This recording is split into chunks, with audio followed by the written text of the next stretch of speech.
La verdad que para mí es un enorme placer presentar a Héctor Hoyos en nuestro foro de crítica cultural. Héctor, bueno, es un gran amigo, compañero, coequiper de muchos proyectos y cosas interesantes y bueno, pero voy a hacer la presentación más o menos formal, digamos.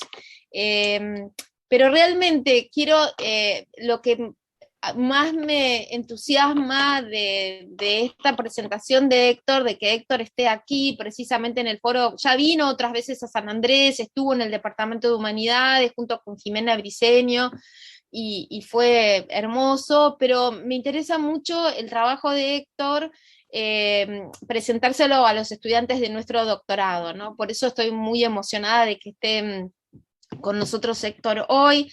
Héctor es director actualmente del programa de Modern Thought and Literature de Stanford, es profesor allí de Latin American Literature and Culture, y su trabajo, bueno, sobre su trabajo es muy interesante.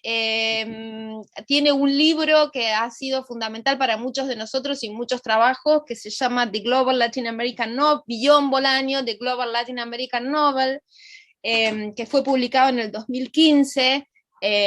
Y sobre todo lo que más me interesa de su trabajo y de este trabajo también que nos trajo es cómo Héctor introduce, digamos, como en ese libro Billón Bolaño de Global Latin American Novel, la literatura latinoamericana en la discusión de la literatura comparada, ¿no? Me parece que eso es algo que Héctor ha llevado a la discusión de la literatura comparada, la literatura latinoamericana, desde un conocimiento muy específico de la literatura latinoamericana, cosa que hasta, hasta la llegada de Héctor al campo, digamos, no había ocurrido, ¿no?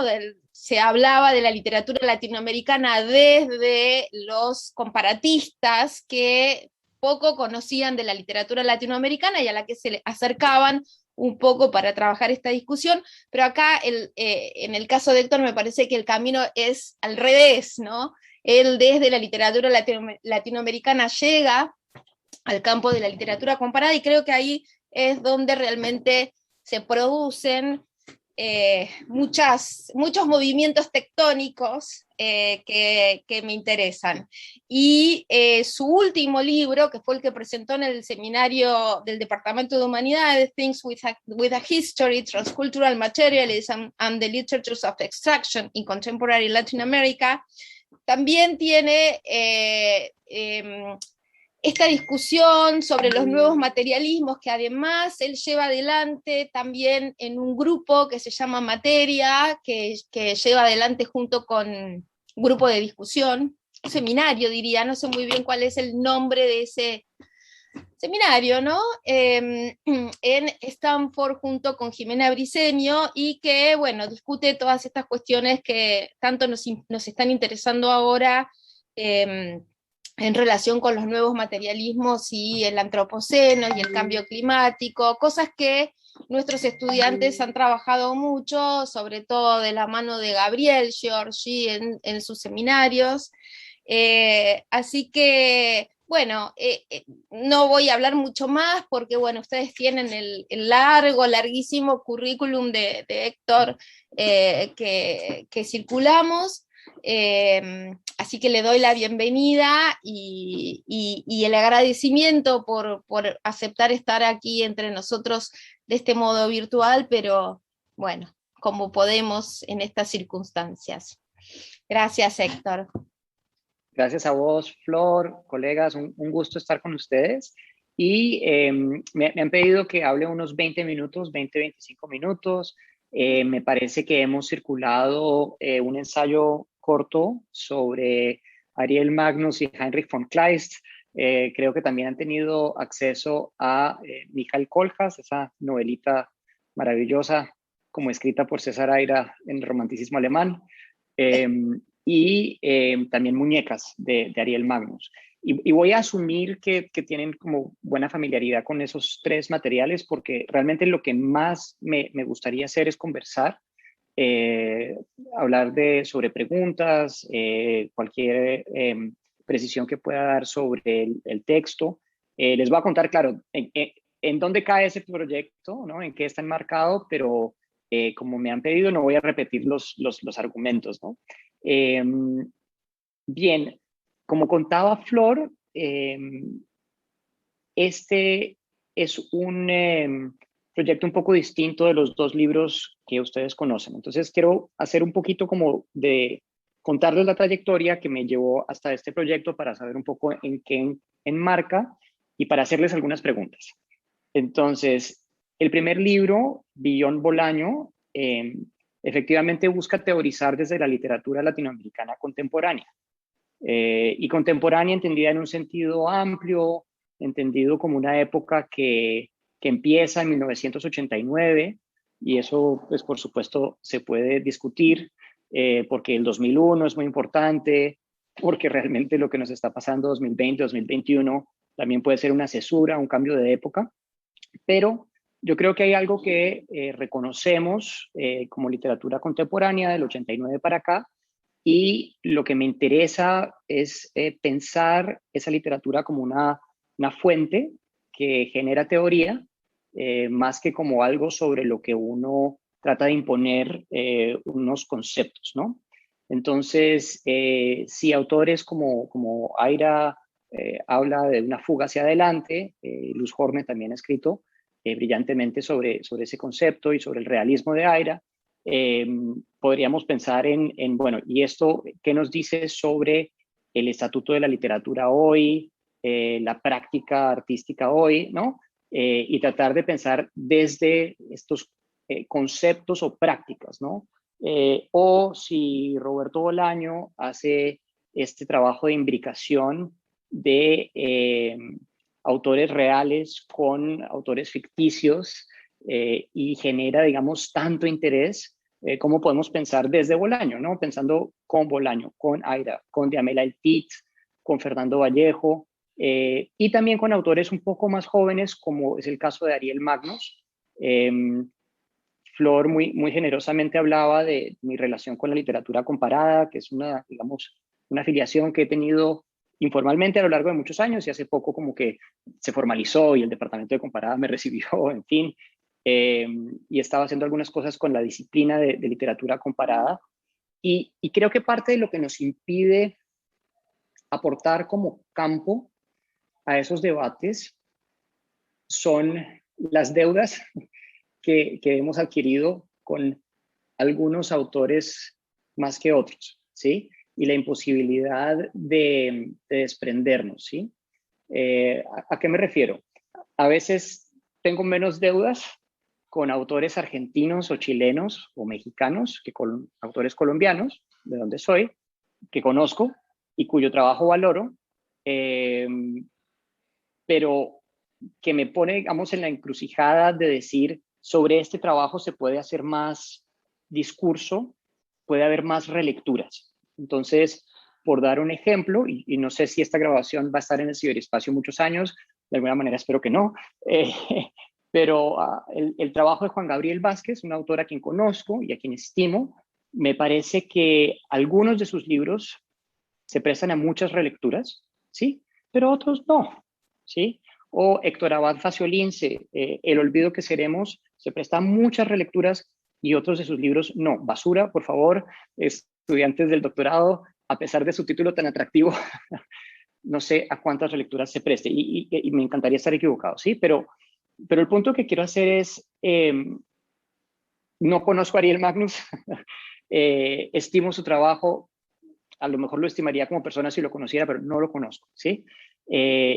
Y porque no tengo este tipo de deudas, me siento quizá con más libertad de decir, creo que desde acá se puede generar teoría, se puede generar pensamiento. Eh, Hernán Roncino, tampoco lo conozco, valoro su trabajo, pero no encuentro personalmente que se pueda hacer tanto, ¿sí? Quizá con Glaxo, ¿sí? Eh, Gabriela Cabezón Cámara, sí la he conocido brevemente, aprecio su trabajo, con algunas de sus obras más que otras, ¿no? Eh, sobre la negra rubia es magnífica, otras cosas un poco menos, Le viste la cara a Dios es magnífica, otras cosas un poco menos, en fin, podríamos seguir, ¿sí? Pero el punto es, creo que tenemos que ser un poquito selectivos, eh, al momento de acompañar esos proyectos estéticos y tratar de encontrar como la potencia que está ahí y que críticamente no siempre se valida. Y Magnus es uno de estos autores, es decir, a mí me parece tremendamente original y no lo veo, no sé, reseñado en Radar, no veo sus libros destacados en eterna cadencia, por decir algo, eh, por sobre otros, ¿no? Eh, Creo que él además ha escogido un camino muy sui generis, ha publicado, si nosotros pensábamos que, no sé, la generación de Aira, Cucurto, etcétera, publicaban de manera rara, ¿no? Por todo este trabajo con las cartoneras, lo de Magnus es ilegible, ¿no? Son editoriales grandes, chicas, son en Colombia, textos que circulan antes en traducción al alemán que en español. Eh, no está en conversación, ustedes me corregirán, con la academia argentina en Argentina, ¿no? Como otros autores sí están. Entonces, pues, ¿cómo hacer circular un autor de este tipo?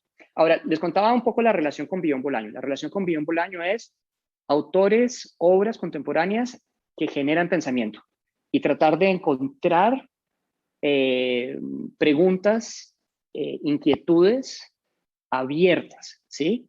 Eh, que creo que es algo que hace Magnus, incluso con algo tan aparentemente sencillo como su traducción de von Kleist. Y luego, si uno ve la obra, a mí me encanta pensar en las preguntas que hace.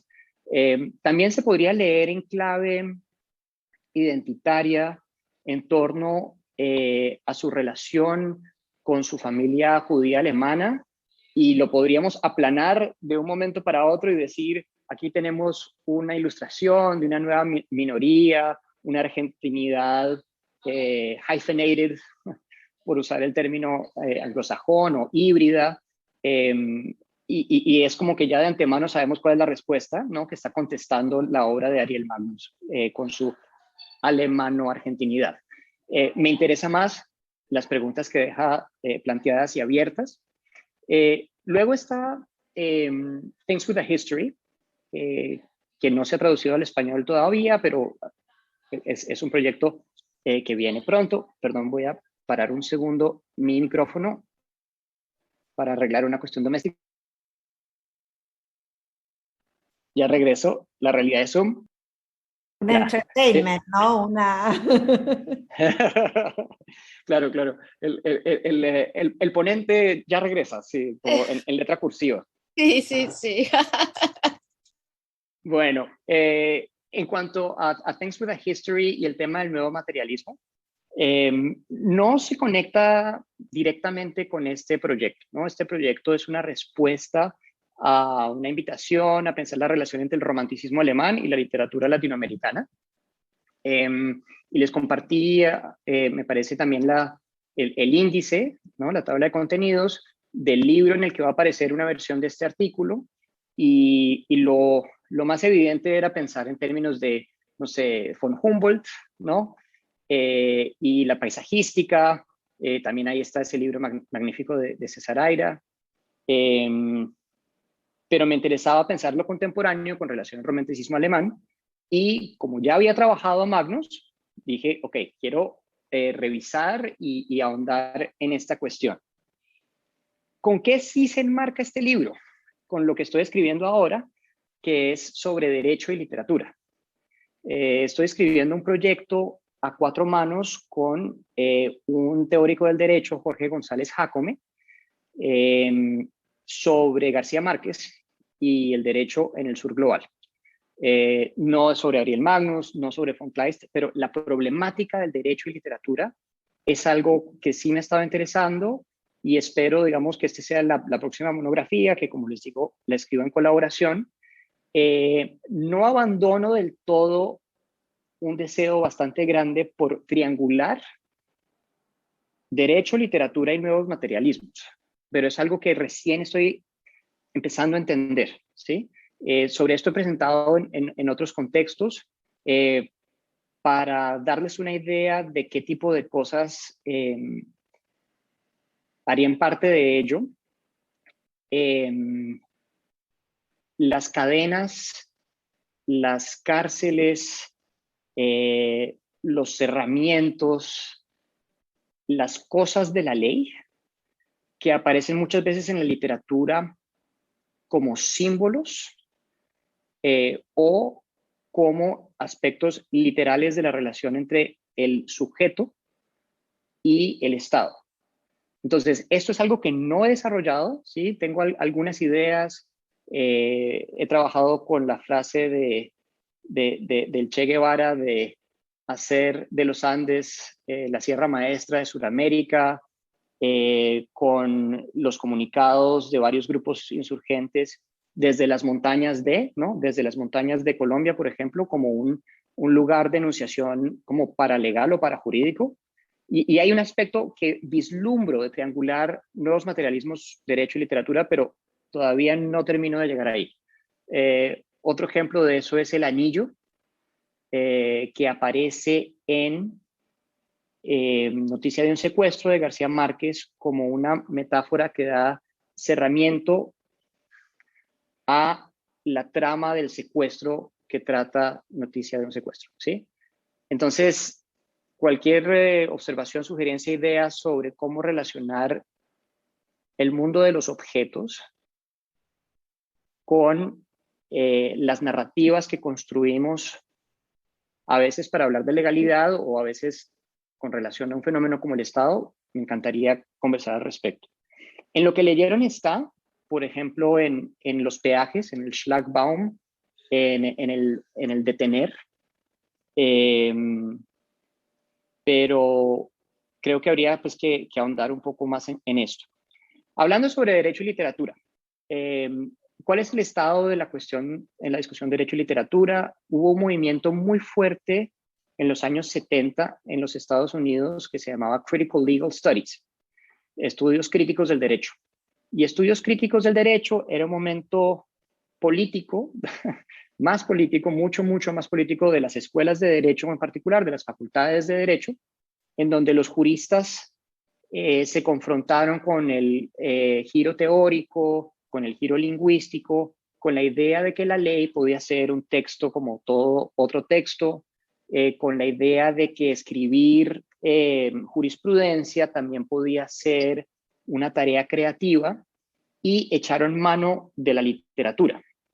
Ahora, todo esto no siempre se supo del lado de las facultades de literatura en los Estados Unidos y casi no trascendió por fuera de los Estados Unidos. Sin embargo, hay jueces de altas cortes de los Estados Unidos que fueron formados durante esta época. Hay toda una manera de interpretar la ley y de cambiar la relación entre, por ejemplo, distritos definidos en términos de raza y de identidad. Todo esto se repensó durante el momento de Critical Legal Studies. Y sobre esto estuve leyendo y me pareció fascinante. Es una discusión que se ha abandonado hasta cierto punto. Sigue en algo como en el Cardoso Journal of Law. Perdona que veo un mensaje de Melissa. Ah, gracias, Melissa. Sí. Ahora déjame y vuelvo a lo de Walsh porque sí que me interesa. Y claro, sigan por favor usando el chat cuando quieran y más tarde revisamos. Claro, tenemos entonces algo como Critical Legal Studies y la idea de humanizar el derecho. Entonces, son abogados que van, leen literatura y lo traen a su práctica como una manera de ser mejores abogados, de ser abogados humanistas, de traer incluso como compasión, ¿sí? a su práctica jurídica. Pero si se fijan, el problema de algo así es que la literatura es un instrumento para el estudio del derecho. Luego tenemos la tendencia en la cual yo creo que la mayoría de quienes estamos aquí nos identificaríamos, que es la de citar un concepto jurídico, si el texto así lo pide, para producir una interpretación, ¿sí? Entonces, alguien está escribiendo sobre el Estado en la novela romántica y lee alguna teoría del Estado, lee a Simmel y produce un análisis. O alguien está interesado en un tema como puede ser la justicia y hace este tipo de operación, pero ahí es lo contrario, en donde la literatura hace del derecho algo sujeto a ella, ¿sí? Y algo secundario, algo ancilar.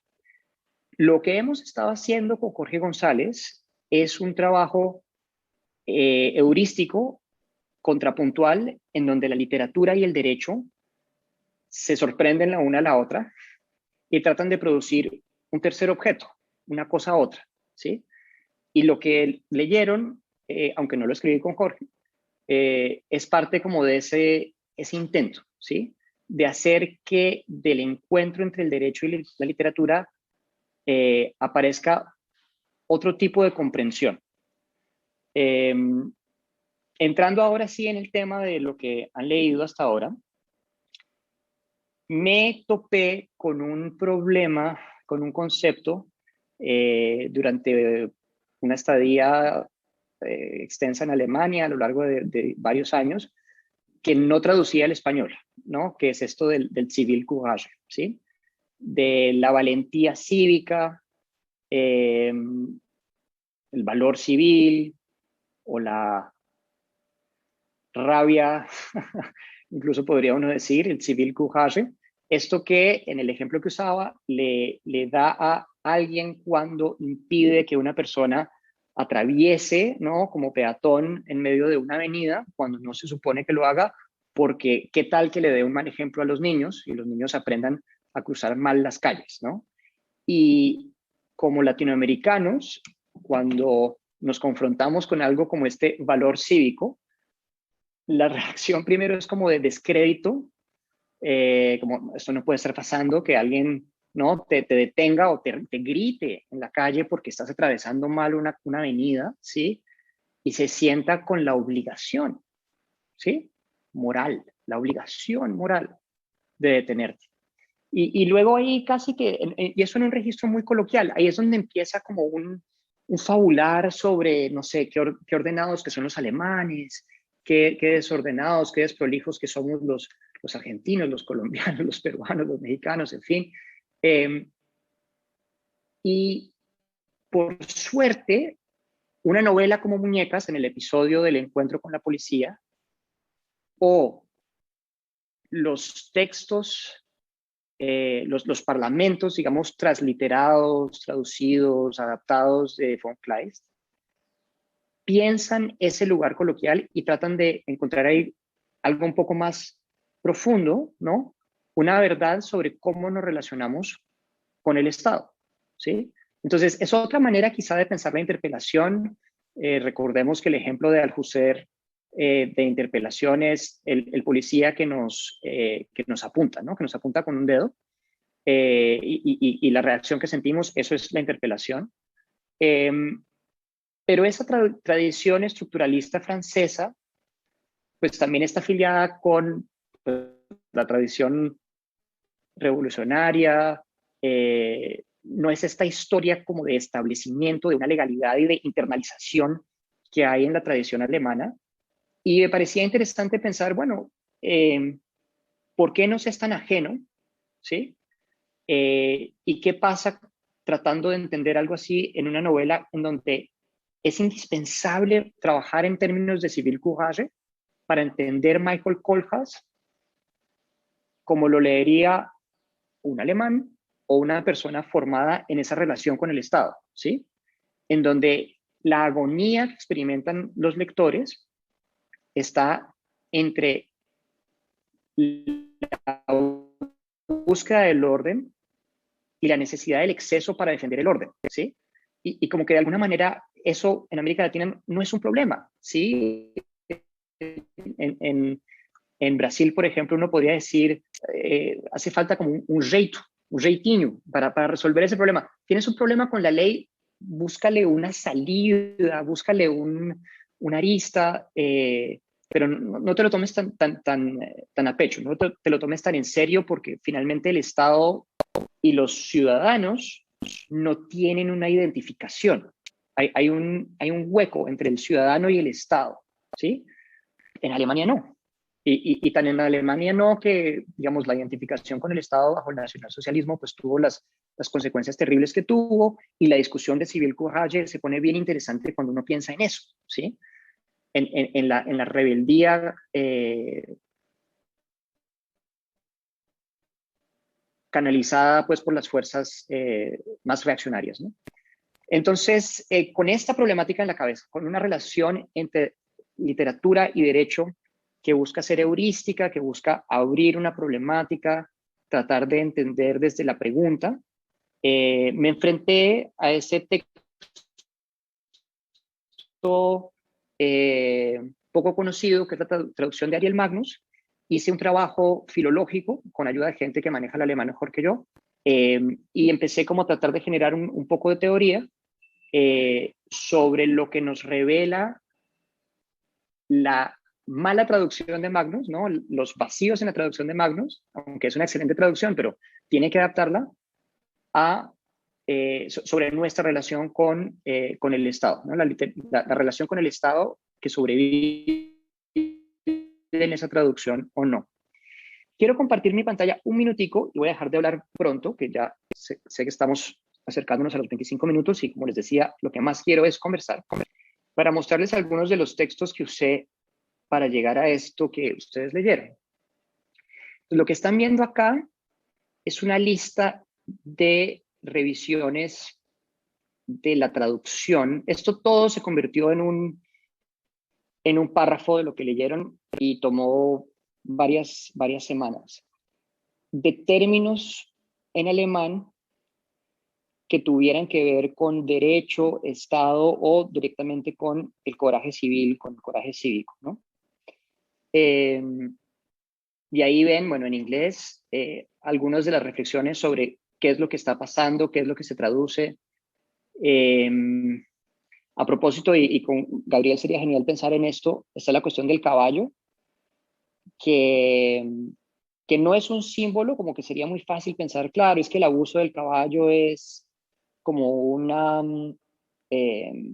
imagen en chico del abuso de la gente por parte de la aristocracia, y el caballo es un símbolo, pero realmente no, el caballo es como la vida también de este transporte, de esta persona que transporta caballos. Es un elemento que yo creo que está en un mismo plano con el hombre, su empleado, su mujer, ¿no? Hay una horizontalidad de lo humano y lo no humano, lo aristócrata y lo plebeyo en Mikhail Kolchas, que es alucinante, ¿sí? Que es realmente notable. Pero bueno, habría que pensar qué hacemos con estos caballos que se mueren de hambre. Esta cuestión, por ejemplo, de estar libre del Reich, ¿no? Esa palabrita como tan cargada, ¿no? Del reino, ¿no? Ser alguien que no está sujeto a las leyes del reino. Y Ariel Magnus teniendo que traducir esto sin que parezca un tratado filológico sobre las oscuras tradiciones legales del medioevo alemán, ¿no? Repensadas en el siglo XIX. En fin, siguen cantidades de cosas por el estilo. Sí, en fin, quería compartirles un poco de lo que está atrás en ese sentido. Y si les parece, voy a pasar a los comentarios de Melissa y Sofía.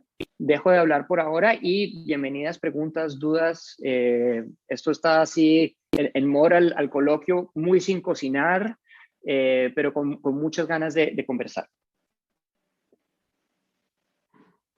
Gaby.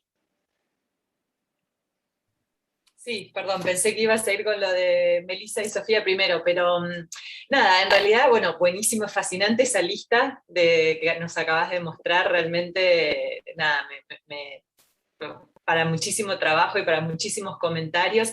Me quedo pensando dos cositas nada más. Por un lado, la última, creo que es el último libro de Ariel, que es sobre Eichmann, nada menos, que se llama en castellano El desafortunado, y es esta cosa del humor que siempre tiene Ariel de estar, hablando de Eichmann justamente como un pobre tipo que tuvo mala suerte, digamos, y que en alemán se llama mucho más serio, das zweite Leben des Adolf Eichmann, o sea, la segunda vida de Eichmann, como una cosa muy sobria, muy seria, y ya te está mostrando estas dos maneras esa es la traducción al revés, ¿no? De Ariel al alemán, de un texto de Ariel al alemán.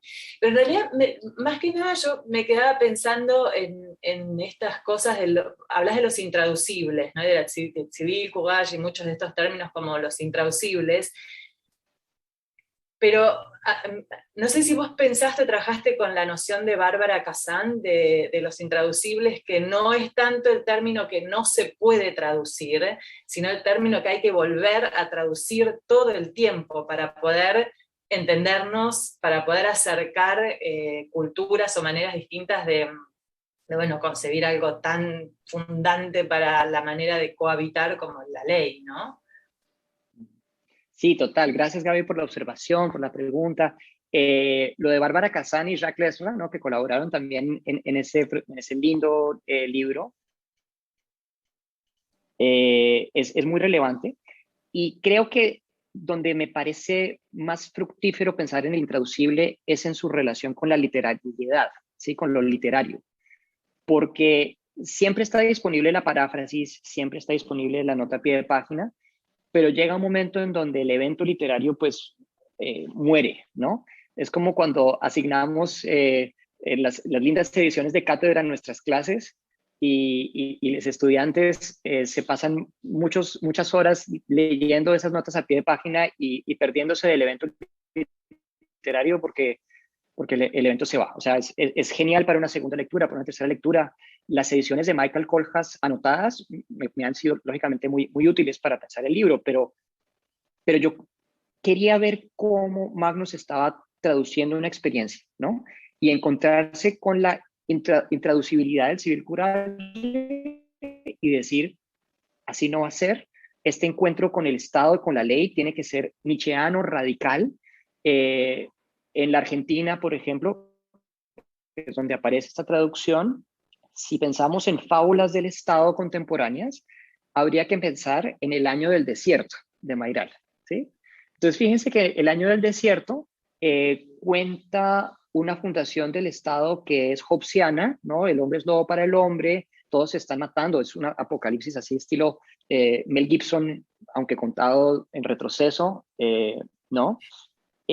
Cuando podría ser algo más tipo contrato social de Rousseau, ¿sí? O sea, no hay razón por la cual al desarticular la sociedad lleguemos a ese estado natural como tan brutal, ¿no? Que aparece en ese lindo libro de Mayral, ¿no?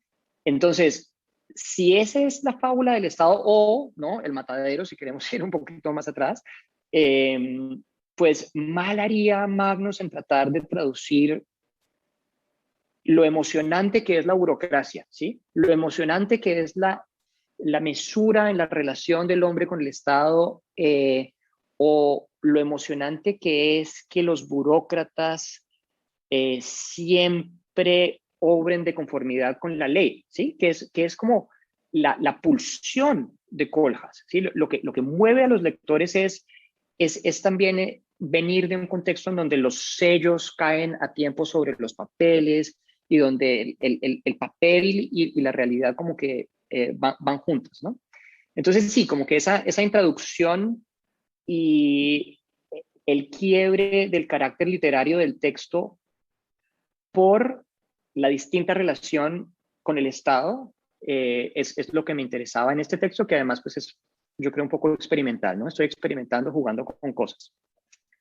Y bueno, lo del el libro de Eichmann no lo he leído todavía. Me puedo imaginar que es desopilante y arriesgado, porque pues Ariel es alguien que escribió un libro entero como un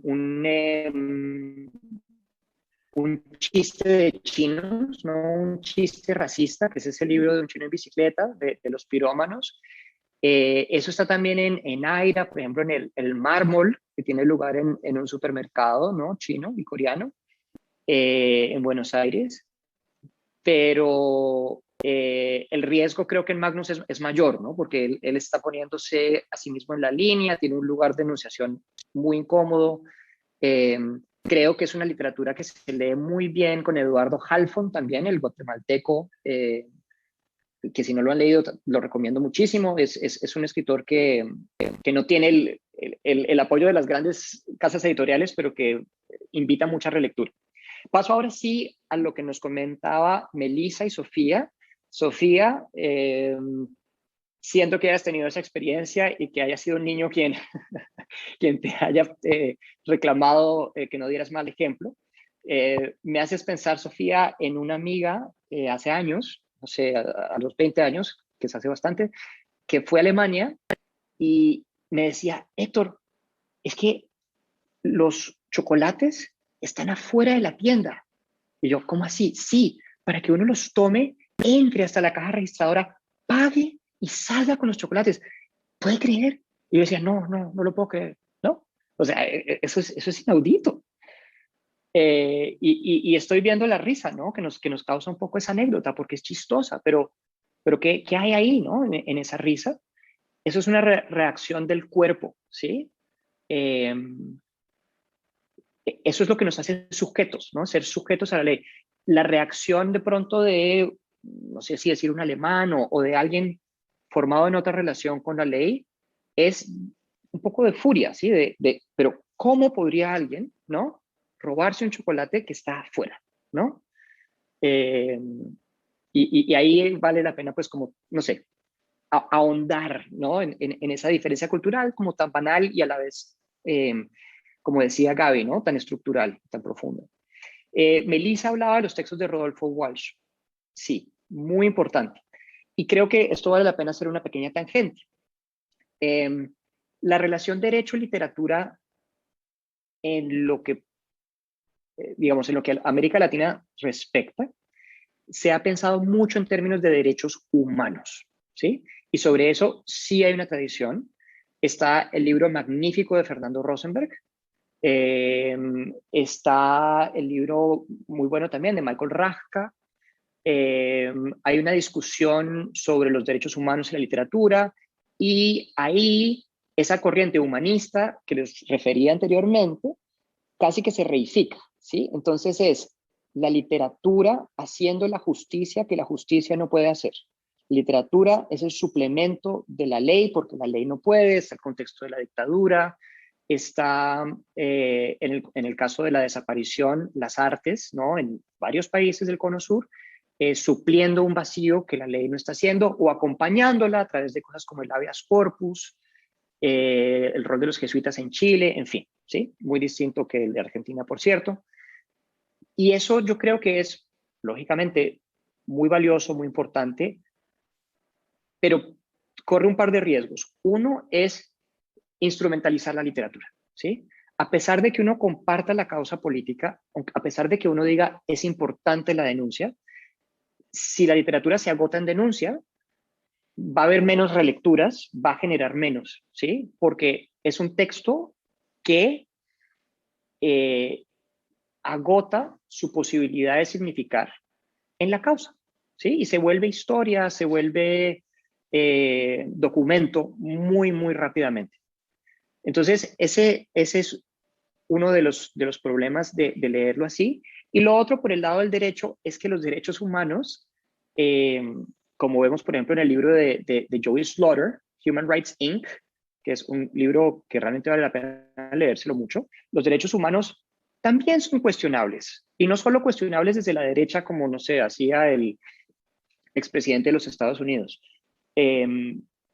cuestionables desde la izquierda, porque los derechos humanos también son una construcción histórica, tienen límites, son humanistas en el sentido de privilegiar lo humano sobre lo no humano, antropocéntricos, se quedan cortos a la realidad, por ejemplo, del cambio climático.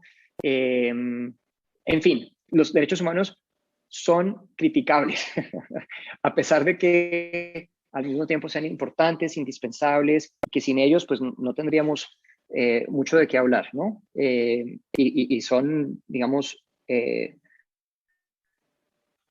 lo poco de lo que se pueden apoyar los juristas muchas veces para defender, ¿no? a las personas. Así que creo que ese momento del trabajo de Fernando Rosenberg, de Rachka, vale la pena suplementarlo por otras maneras de pensar esa relación derecho-literatura. Quiero, si les parece, darle la palabra a Flor, para que nos cuente, sí, por favor, de la relación con Espósito. No, me acordaba de toda la crítica que hace Espósito en tercera persona, justamente a los derechos humanos, como no dando, o sea, a medida que más se defienden los derechos humanos, sin embargo, no hay algo que tiene que ver con la crítica que él hace justamente a la noción, a la categoría de persona, y bueno, y sí, ahí Luz hablaba también de Arendt, en fin, es como súper interesante. Brevemente me interesa mucho esto que estás planteando de cómo plantear la relación entre literatura y derecho, o legal studies, de otro modo, me parece un punto muy, muy interesante y muy central en tus dos textos, ¿no? Tanto en el texto que leímos como en el otro que presentaste, que estaría bueno también por ahí desmenuzar un poco más esa relación que planteabas acá muy, muy rápidamente, que a pesar de que no forman parte del mismo proyecto, se nota esa preocupación y me parece muy interesante, pero no quiero quitar el tiempo, hay otras manos levantadas. Gaby, quizás. Gracias. Nada, buenísimo, Héctor. La cabeza va para muchos lados. Nomás quiero brevemente, como una nota a pie, algo que me estás haciendo pensar, y luego quizás sí algo más parecido a una pregunta. Por un lado, la cuestión, digo, para la conversación, ¿no? Sobre la cuestión de la ley, el derecho, literatura y derecho en el marco de identificación con el Estado. Yo ahí sí me pregunto si no se puede matizar un poquito la cuestión de identificación con el Estado en América Latina, por ejemplo, contexto pandémico, digamos, ¿no? En el que hubo sectores importantes de la ciudadanía, por buenos motivos, identificados con la gestión estatal del cuidado. Entonces digo, ahí me parece que uno puede complicar un poquito la idea de la distancia entre sujeto y Estado en América Latina, digamos, ¿no? Me parece que los gobiernos progresistas generaron una cultura de estatalidad que complica tradiciones previas, en todo caso. Digo, me parece que ahí se podría pensar.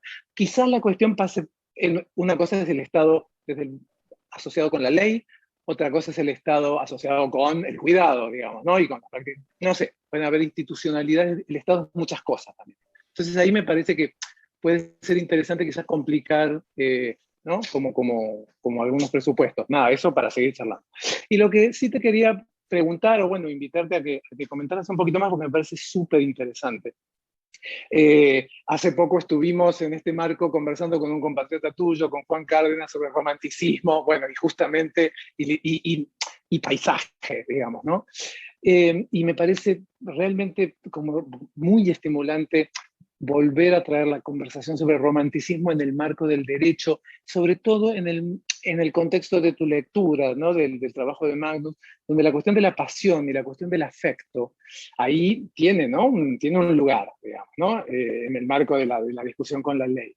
Entonces, no sé, me gustaría escucharte un poquito más, si te parece interesante, si no, todo bien, pero ver cómo reinscribir eso que nos llega del romanticismo en el marco de esta conversación sobre literatura y ley, o derecho y ley, digamos, porque me parece que hay algo realmente muy, muy, muy vital, y además, volviendo a la presentación de Flor, que nos da herramientas para seguir la conversación sobre comparatismo, digamos, ¿no? Me parece que hay algo muy rico. Sí, nada, es que eso. Gracias, Gaby. Empiezo por lo segundo, relación con el paisaje, ¿no? A mí me parece magnífico cuando uno se encuentra con estos problemas, darse cuenta de todo lo que hay por hacer, ¿no? A pesar no sé, el libro de Jens Sanderman, ¿no? Y de otros trabajos muy serios y que nos enriquecen mucho, cuando uno lee Los estratos de Juan Cárdenas, o El diablo de las provincias, en especial esa escena del parto, que es divertida y rarísima y desopilante, en fin, se da cuenta que hay muchas categorías por revisar. En los estratos tenemos un paisaje que es una especie de country, lo que se llamaría en Argentina un country, un exterior en el interior, pero que está ubicado en Cauca, en el Valle del Cauca, en Colombia, en donde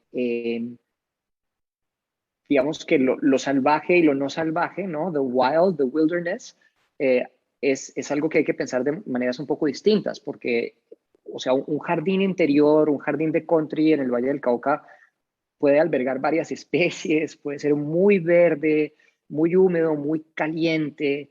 Es algo, digamos, un poco distinto que un topiario, ¿no? Subtropical o algo por el estilo. Entonces,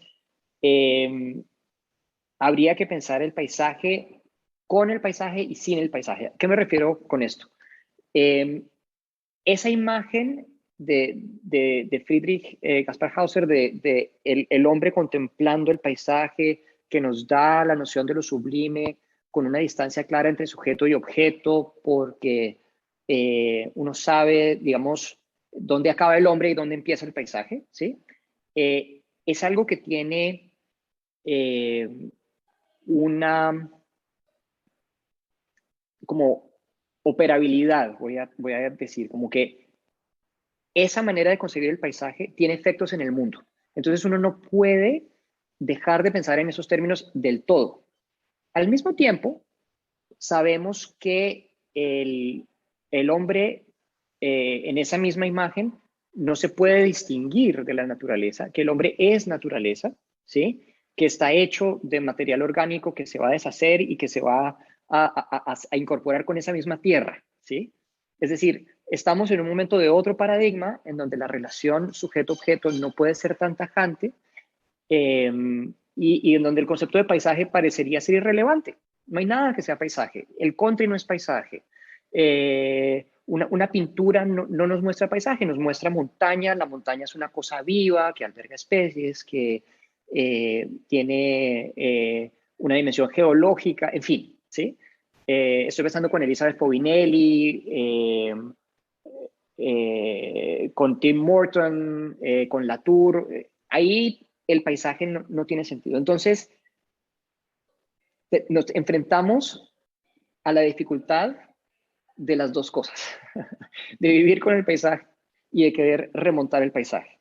Entonces, lo de Cárdenas, en ese sentido, nos aporta mucho y habría que ver cómo lo leemos junto con, por ejemplo, el Héctor Abad Faciolince de La Oculta, ¿no?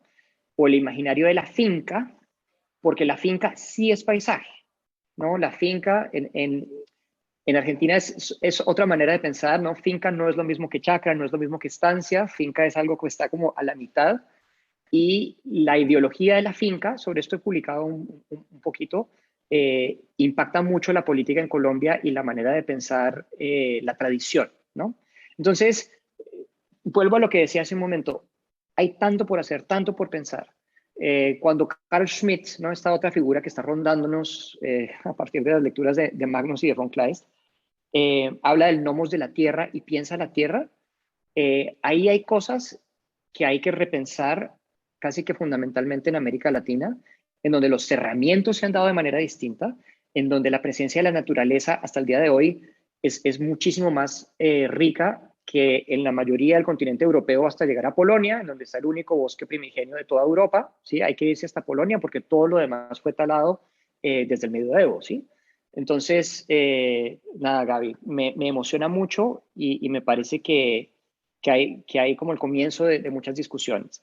Sobre la relación entre Estado y cuidado, yo creo que ahí eso que se llamó, ¿no? la ola rosada, la marea rosada, sí cambió las cosas en varios países de América Latina que tuvieron esa suerte.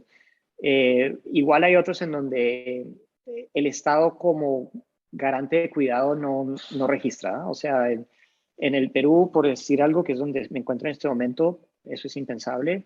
Me atrevería a decir que en Colombia también, aunque quizá a nivel de ciudad sea distinto, a nivel de Bogotá, a nivel de Medellín, esa es la otra cosa que es interesante, ¿no? Que el Estado no es lo mismo que el Estado-nación, y ciertamente podemos tener nacionalismo que lleva a la identificación, ¿no?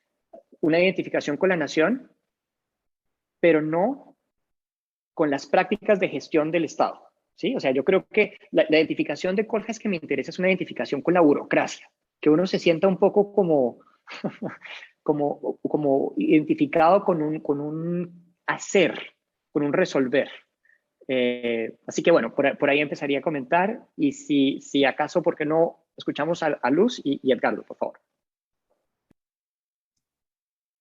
Bueno, muchísimas gracias, Héctor. La verdad que me parece re interesante todo esto que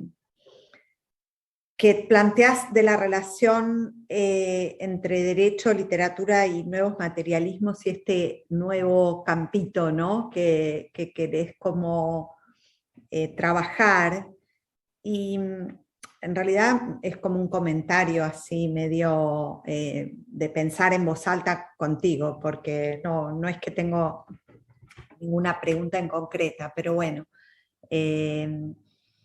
Y pensaba, ¿no? La cuestión de la ley, que, bueno, para mí es como que siempre con la cosa de la ley no puedo evitar volver a Kafka, ¿no? Y volver a la cuestión de lo simbólico y digamos, de lo que es la ley en Kafka y de la lectura de Lacan, ¿no? De pensar la ley como simbólico. Y me parece muy interesante darle otra cuestión, ¿no? Digamos, reponer una cierta materialidad, ¿no? Y volver a pensar si solamente se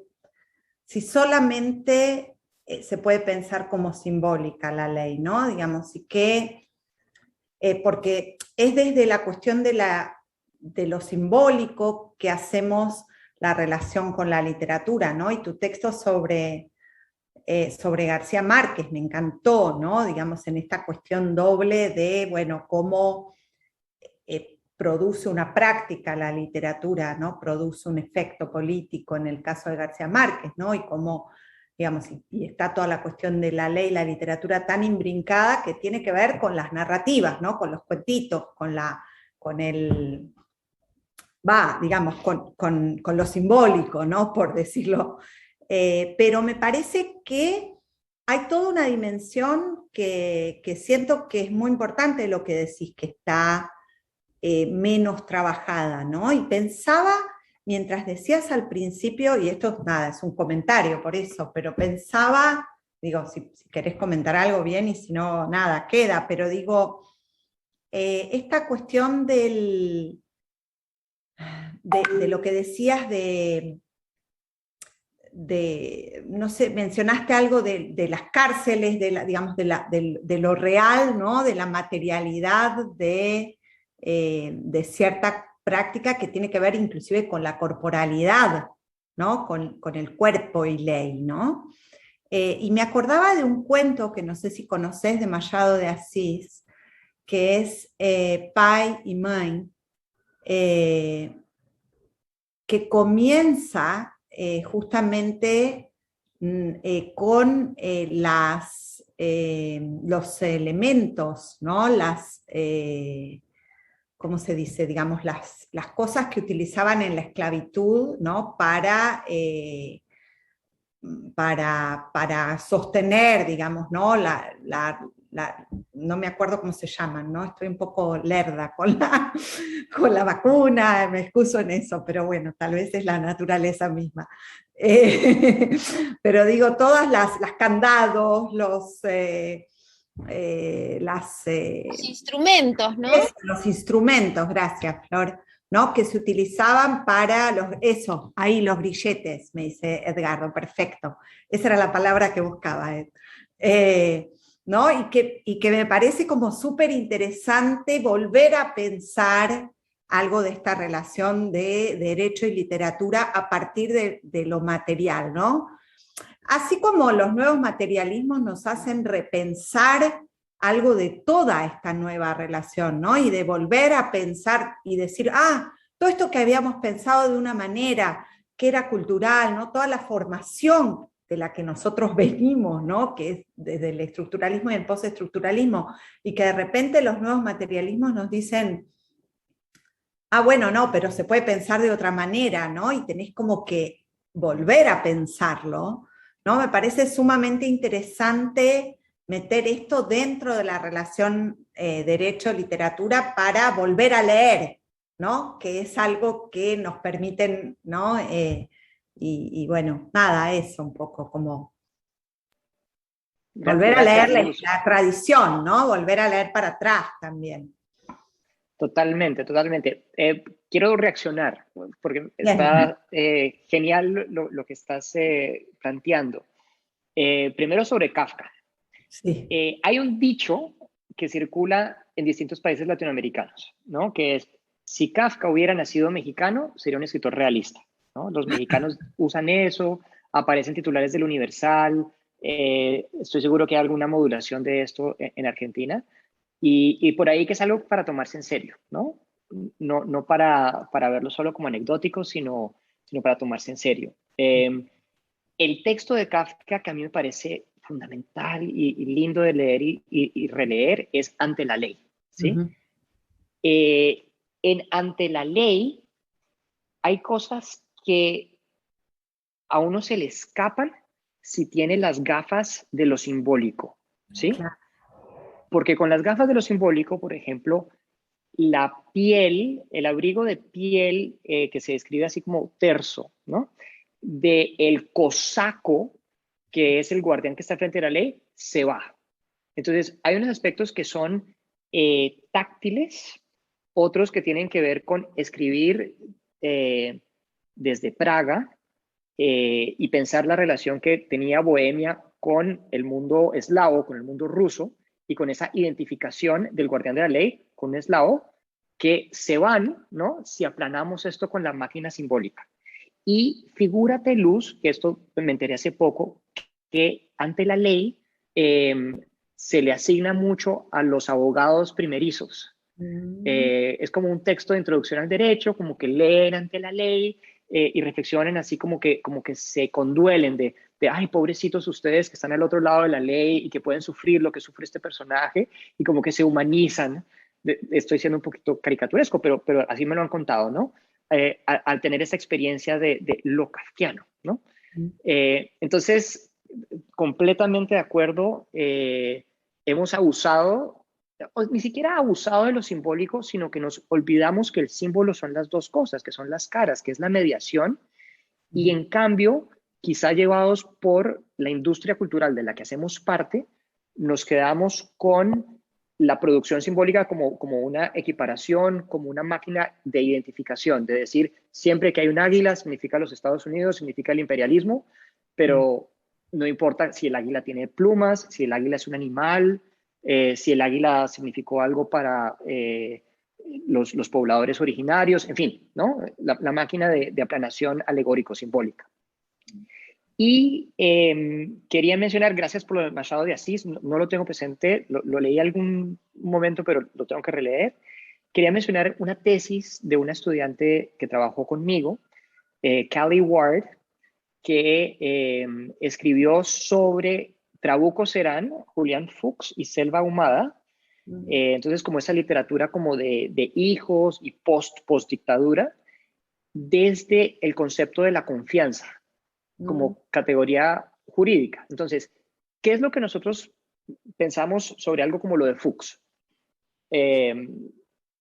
Esto es tardío porque el momento de denuncia ya se hizo y estos hijos están como repitiendo el gesto de los padres que realmente fueron afectados por la dictadura y la represión, y esta ya es una literatura que no, digamos, no genera novedad, no es novela en el sentido etimológico del término, y alguien podría decir algo parecido de Selva Ahumada, de Trabuco Serán. Y lo que propone Ward es que ahí se está construyendo de la literatura un valor positivo, es decir, no el valor negativo de la denuncia, de decir, aquí la ley no da, no rinde, no aporta, vamos a remendar la ley, sino vamos a construir confianza y trabajar con la ley. Y hay algo que incluso en nuestra postura como intelectuales latinoamericanos siendo un poquito como muy grandilocuente acá, como que se resiste a pensar que uno pueda estar del lado de la ley, ¿sí? O que la literatura pueda estar del lado de la ley. Y lo que propone Ward, ¿no? Es, no, estas novelas quieren construir cultura legal, y eso no está mal. Que la literatura trate de construir cultura legal, confianza, no está mal, ¿sí? No solo equidad de género, eso sí estamos acostumbrados a pensar, que la literatura aporte a la equidad de género. Ok, listo. ¿Qué pasa si aporta también a una racionalidad legal? Sí, y si quieres, paso a la pregunta de Edgardo. Me intrigó lo de la corrección política, pero feliz de hablar de lo que propongas, Edgardo. Ahí justo estaba anotando en el chat cuando decías este tema de la legalidad de Martín Fierro, ¿no? Hacete amigo del juez, dice. Que pensaba, me interesó muchísimo, la verdad, la exposición y los dos trabajos, y no tengo más que comentarios o cosas que a lo mejor puedan servir para seguir pensando, o algunas referencias. Me interesa mucho una cosa que marcás como en el principio del texto sobre von Kleist y Magnus, que es la cuestión digamos, de la trascendencia, ¿no? De la muerte que vira en arte como una forma, como una marca del romanticismo, que me parece interesante para pensar en lo contemporáneo, ¿no? ¿Dónde está, o sea, cómo nos relacionamos con esa relación con lo trascendental, ¿no? Con la importancia de la muerte, que me parece que es algo, no sé, de difícil, por ahí de difícil localización en un contexto contemporáneo.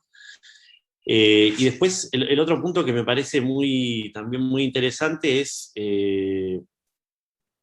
también como los bordes de los géneros literarios, ¿no? O sea, también cuando la legalidad en los géneros, donde estos momentos en donde determinados textos pueden ser tomados como prueba, como evidencia, como imaginación futura, ¿no?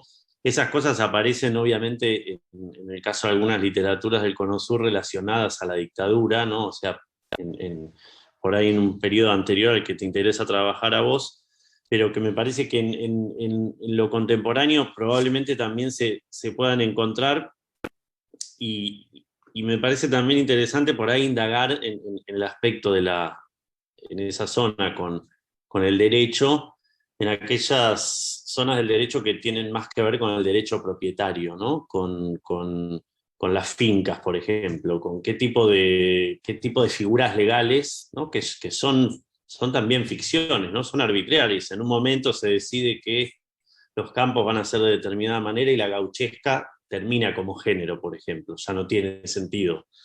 Entonces, me parece que esas temporalidades están muchas veces anticipadas por la literatura digamos, o que empiezan a hacer ruido con géneros literarios que a lo mejor ya no funcionan, ¿no? Pensaba también el testimonio en su momento, ¿no? Ese género literario, no literario tan importante en relación con lo que marcabas también de los derechos humanos, ¿no? Como un género de mucha corrección política y literariamente a veces más complicado, más difícil de leer o quizás muy datado.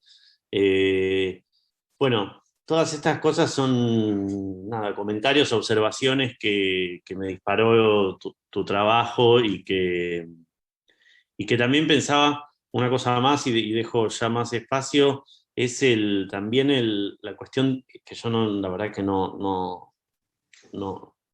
no tengo tanta relación con ese mundo cultural o legal alemán como que trabajas en el Civil Courage, pero pensaba esas cuestiones digamos, de un derecho más bien que tiene que ver con esa internalización de algo muy cultural, ¿no? Es decir, que no tiene una pena específica, sino que es algo que bueno, que la propia sociedad, ¿no? Que no necesita una ley también.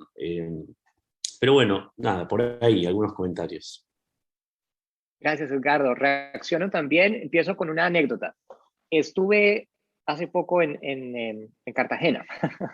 Viajé desde Lima, tenía una boda inevitable de mi mejor amigo, tenía que ir, me agarró una gripa que casi me mata, en fin. Estoy cargando el celular en el aeropuerto El Dorado de Bogotá. Lo dejo cargado y me siento como a un lado, no tan cerca, y dejo así como el celular cargándose. Hay una señora que viene y pone a cargar su celular. Bien, llaman a abordar. La señora envía a sus 2 hijos por su celular, un hijo como de unos 12, 13 años y otro de unos 6 años. El hijo mayor agarra el celular de la señora y cuando está saliendo le dice a su hermanito, agarra el otro celular, agarra el otro celular. El hermanito procede, agarra el otro celular, lo desconecta, ¿sí? Con sus deditos así como gorditos, ¿no? Y se está caminando y yo pues, lo detengo, le digo, amigo, ese celular es mío y me quedo con el celular. Bien, menciono esa anécdota así muy coloquialmente al final de nuestra discusión, porque son esos momentos en donde se inculca algo, ¿sí? Se inculca una ley. Hay un dicho en Colombia que es dar papaya, y dar papaya es, por ejemplo, si yo dejo mi billetera a la vista en un restaurante, estoy dando papaya, ¿sí? Estoy dando la pauta para que alguien me robe. Entonces, si yo le cuento a alguien después que me han robado la billetera y le cuento, la dejé encima de la mesa, me dice, como que la culpa es mía, ¿sí? Porque hay una ley, ¿sí? Internalizada que es no dar papaya y no desperdiciar papaya que te den, ¿sí? Entonces, son este tipo de cosas en las que estamos inmersos y que me parece interesante si la literatura nos puede ayudar a entender, a deshacer. Por otro lado, sin convertirnos en alemanes tampoco o creer que una identificación con la ley superior nórdica nos va a salvar de nuestro atraso y nuestra incivilidad, porque también hay algo que celebrar en el reitu, en el burlarse de la ley, en pasar de costado. Yo creo que ahí hay algo que es tremendamente liberador, ¿sí? O sea, me parece genial, ¿no? No sentirme indignado si alguien cruza la calle cuando no debe cruzarla, me parece muy bueno. Pero por otro lado, tampoco quiero que a un niño de 6 años, su hermano mayor, le diga, aprovecha pues para robar otro celular porque ya nadie se está ocupando de él. Un poco más en serio, Edgardo, me refiero a esa intuición que estás teniendo sobre la gauchesca y la relación con el derecho de propiedad. Ahí habría mucho que indagar, porque incluso la pampa, como que es esta ficción de libertad, de apertura, de inmensidad, siempre que uno no se fije en el cerramiento, en los cultivos de soya, en las cercas, en el alambre de púas, en la propiedad privada, ¿no? Entonces, sí que podría haber un límite, como sugiere, simplemente estoy haciendo eco y que valdría la pena investigarlo.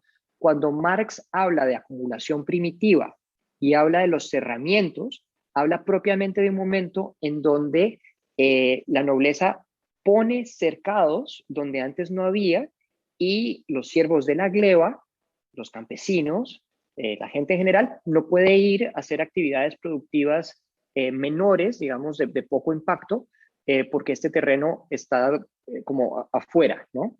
Y eso pues da origen a ese concepto de la acumulación primitiva, de tratar de pensar dónde nace el capital, ¿no? Esto es incómodo y difícil de hacer en América Latina porque el capital no tiene más de 200 años, ¿sí? Tenemos este momento de la independencia, que es nuestro momento fundacional, pero que está muy cerca en el tiempo, ¿sí?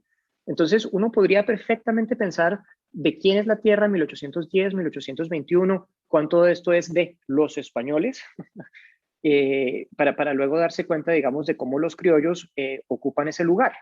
A mí digamos, me encanta recordar en clases así panorámicas de Latinoamericana 19 y 20, que gran parte del Ecuador, el norte del Perú, no se quería independizar de los españoles porque sabía que los patronos blancos, ¿no? Los americanos, eran peores que los españoles. Entonces no se querían independizar porque preferían, ¿no? Y muchos indígenas, de hecho, en estos lugares, que ya habían tenido acuerdos con la corona española, temían a que alguien como Simón Bolívar, que de hecho lo hizo, les dijera, o están conmigo o estás contra mí, ¿no? Hiciera algo como el decreto de guerra a muerte y unificara este continente pues a las buenas y a las malas, ¿no? Entonces, bueno, eso es un delirio hermenéutico, si quieres, Edgardo, pero sí que habría que pensar el derecho de propiedad como una construcción legal, sabiendo que no es una ficción, ¿sí? Porque por el derecho de propiedad a uno lo matan, ¿sí? O sea, el derecho de propiedad es algo de vida o muerte. Entonces, el reto tampoco, el reto, digamos, radica en no pasarse a la postura postestructuralista ingenua, ¿no? De decir, esto es un texto igual que otro, porque no lo es, ¿no? Es un texto con instituciones, con dientes, con cerramientos, con poder. Y no me Me parece que había, sí. En ese punto me refería a que está cambiando también, ¿no? En términos del territorio, pensaba la nueva constitución en Chile, ¿no? ¿Qué pasará, ¿no? También. Pero bueno, hasta ahí. Y lo que decías del testimonio, Edgardo, por último, sabes que me encantaría leer como nuevas interpretaciones de los textos asociados al testimonio que no pasen por el debate del testimonio, porque creo que ahí es el agotamiento, como que está preempacado. Es genial para enseñar una clase, ¿no? Pero termina la clase y ¿qué más puedes decir sobre Jesús Apalancares, Regis Debray? No sé, sería genial reinventárselo críticamente.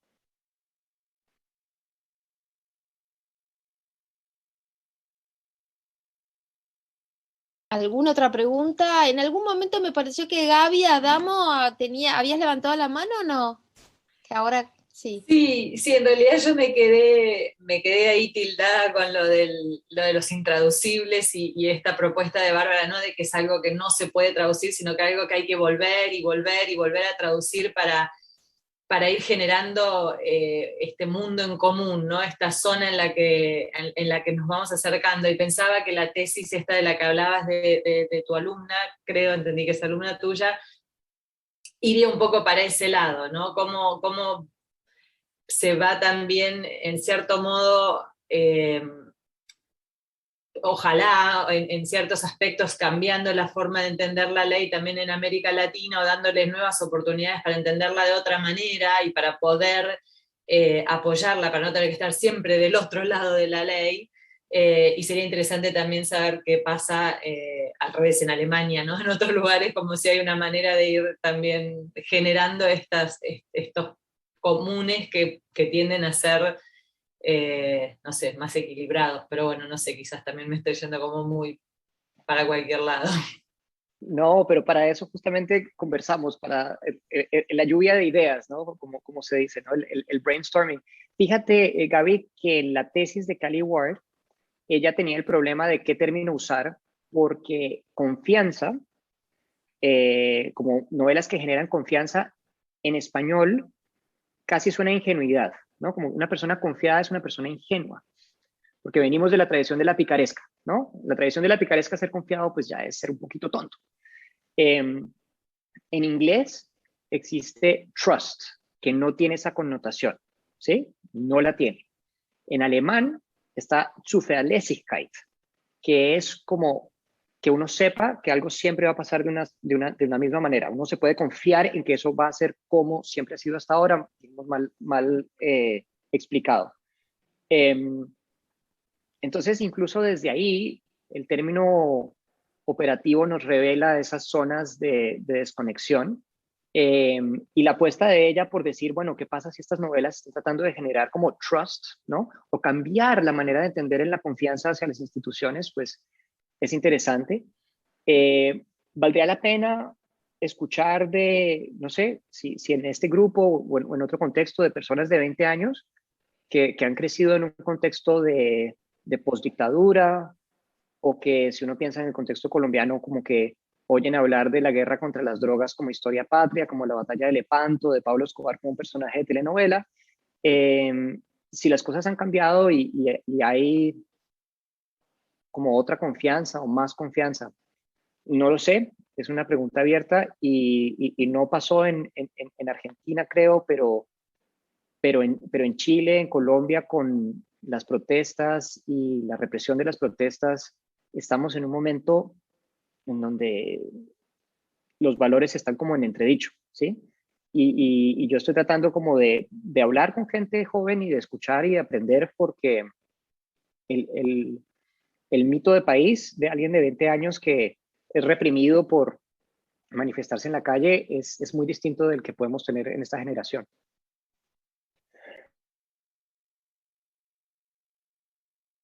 ¿Alguna otra pregunta o comentario? ¿Alguien que quiera decir algo?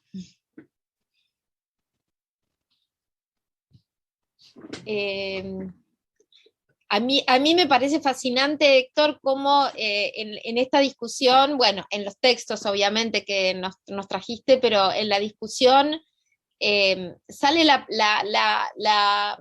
la pregunta y la discusión por la cultura, ¿no? O sea, cómo la literatura como algo que interviene produciendo, ¿no?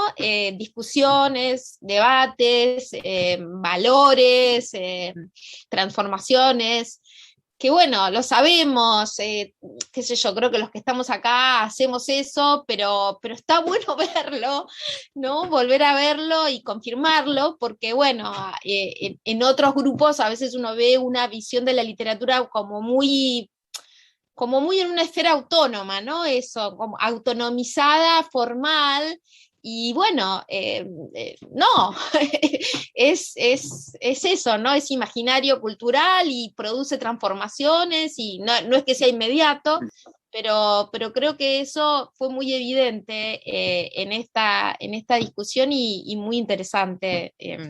Así que bueno, te agradezco. Flor, quiero comentar sobre lo que acabas de comentar vos, porque Melissa Sánchez, ¿no? Triangulando acá un poco, Sí. había hecho esta observación de que cuando hablamos de literatura y derecho le venía a la memoria la teoría estética de Rancière, el reparto de lo sensible. Sí, el reparto de lo sensible es un texto fundamental que, por ejemplo, habla de las cortes como teatro, ¿sí? No desde un postestructuralismo radical, quizá un poquito ingenuo, de decir que un juez tenga una toga negra, que esté sobre un estrado, es la teatralidad igual que una obra de Shakespeare, ¿no? Aplanando las diferencias, sino darse cuenta cómo hay estas prácticas de distribución de lo sensible, estas maneras de percibir, de estar en el espacio, de generar distintas convenciones y géneros, literarios o no, ¿no? Que está dentro y fuera de la cultura. Entonces, yo no estoy de acuerdo con muchas cosas de Latour, pero creo que su escepticismo frente al término cultura es muy saludable, porque nos pone a los que hacemos esto como en una esquina de irrelevancia, ¿sí? Y siempre estamos negociando, porque también queremos autonomía, queremos presupuesto para poder llevar a cabo iniciativas, y para eso hay que definir nuestro campo. Pero la literatura, las intervenciones en lo sensible están ahí sueltas, se están haciendo todo el tiempo, y los libros, tanto críticos como así llamados creativos, pues transforman las condiciones de base, ¿no? O sea, yo sí creo que uno no es la misma persona leyéndose El Martín Fierro o no, El Matadero o no, La Abuela, Un chino en bicicleta. Hay un cambio que a lo mejor es muy gradual, infinitesimal, pero que suma, ¿no? Ahí lo grave es que hay como una concentración en donde unas pocas personas estamos leyendo mucho y muchas personas están leyendo muy poco, pero eso es otro tema. Sí. Me haces pensar en normas para un parque humano, ¿no? De Sloterdijk. En fin, bueno, no sé, si no hay ningún comentario o pregunta, agradecerte, Héctor, nuevamente por esta conversación tan rica y tan interesante, y bueno, esperamos el libro a 4 manos, que salga pronto. Y mil gracias. Gracias a ustedes. La traducción, Héctor, de tu libro que mencionabas, ¿hay una traducción? Estoy en conversaciones, pero la pandemia se ha atravesado bastante. Gracias, Edgardo. Bueno, Gracias, Héctor. Muy lindo escucharte y un beso a Jimena. sí, beso a Gina, Abrazo. la extrañamos. Sí, Chao. Chao. chao. Cuídense. Chao. Gracias.